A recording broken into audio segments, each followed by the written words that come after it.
everyone, welcome to this episode of Aspire to Inspire. I'm Annabelle and I'm here today with Dina. Hi! She has this amazing business which is flaky salt and chili oil called Smiqql, and I'm so addicted.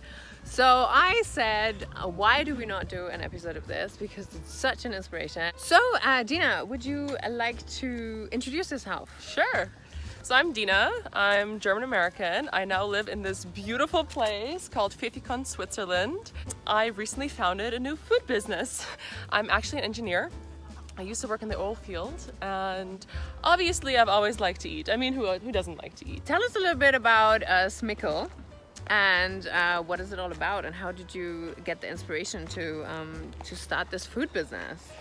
So Smiqql, which by the way means, like, it's adapted from this Dutch word called Smikkelen, and we came up with it because my partner loves to say Smiqql smakkel when he really likes something to eat, and it's apparently this like Dutch little cute way of like talking to kids, and I don't know, like you can ask him for the details, but anyway, like I thought it was super cute, so we came up with Smiqql.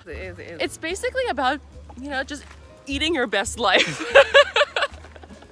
Like, if you really enjoy having food that's not only great but like bombastic, this is the way that you can make it like that, with just like a simple sprinkle of joy.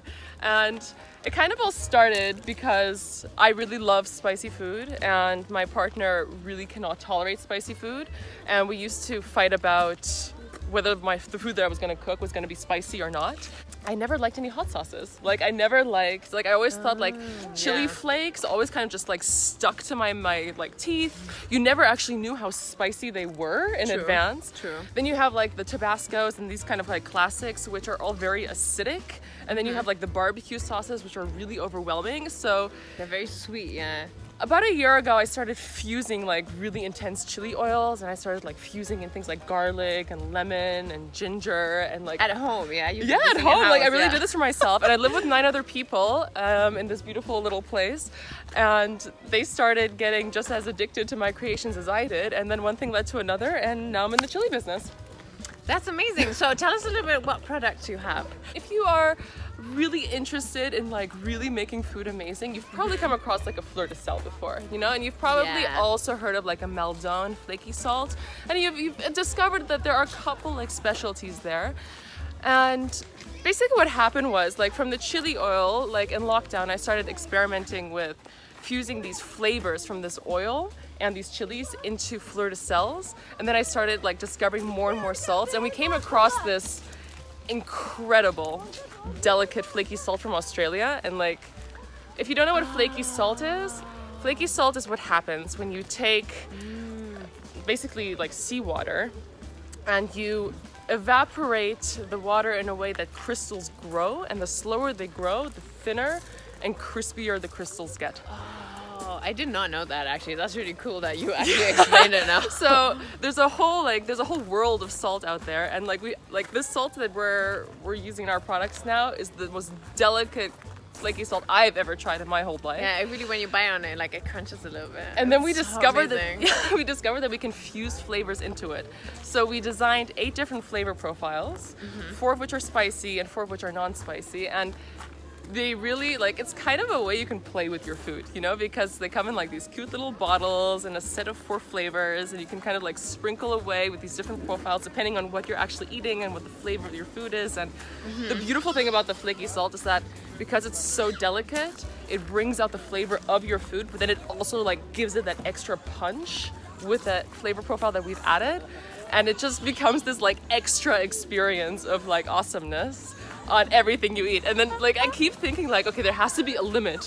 Where's the limit of my flaky salt? Like, yeah, I don't what know. Can I not sprinkle this on? But like I haven't found it yet. So yeah, so I think I found it because I boiled hot water and then I put flaky salt in my hot water. Yeah, and I drank it as a bouillon.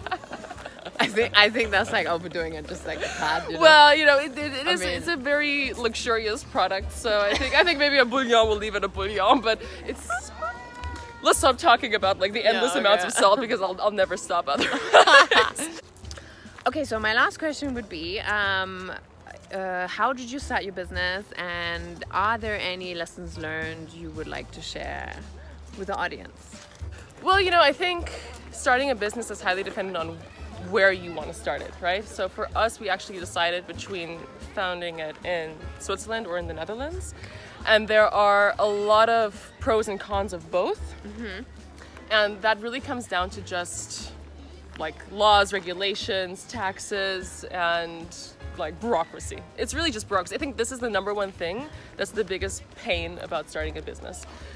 Understanding what your responsibilities are, understanding how to address them, and just figuring all of that out. I think actually, founding a business is a chapter that every entrepreneur has to go through, and like it's the same pain overall. And then beyond that, it's really about what industry are you in and what do you have to figure out. Like we had to learn all about the food industry. Like we had to learn all about food safety and hygiene laws, and we had to write our own HACCP plan. What is an HACCP plan? Like, do we need to have any certificates? Like, how do we make sure we're not going to kill anybody, right? Like, this is really the essence of the whole story. Wow, okay. And, I don't think I would really do anything different, because at the end of the day, you can always get people in who can help you. Like, we could have hired a food consultant who would have written all our plans and who would have accelerated that journey. But I think there's a lot of value in doing it once yourself. So we did it once ourselves. We chose our product with a very, very low risk to kick off with. And I think for our next product, we will be taking on a food consultant to kind of just shorten the path. Somebody who has the industry connections, who understands how you take a product from your kitchen into a scalable production, and kind of just wins you that time. And I don't think I would do anything differently, but I think I've learned a lot, and I've learned what things are valuable to do yourself and what things I will seek help and also pay for in the future. Okay, cool. Well, thank you everybody for watching. If you have any comments or suggestions, go check out my friend's business. It's fucking amazing. And I'll see you soon. Bye!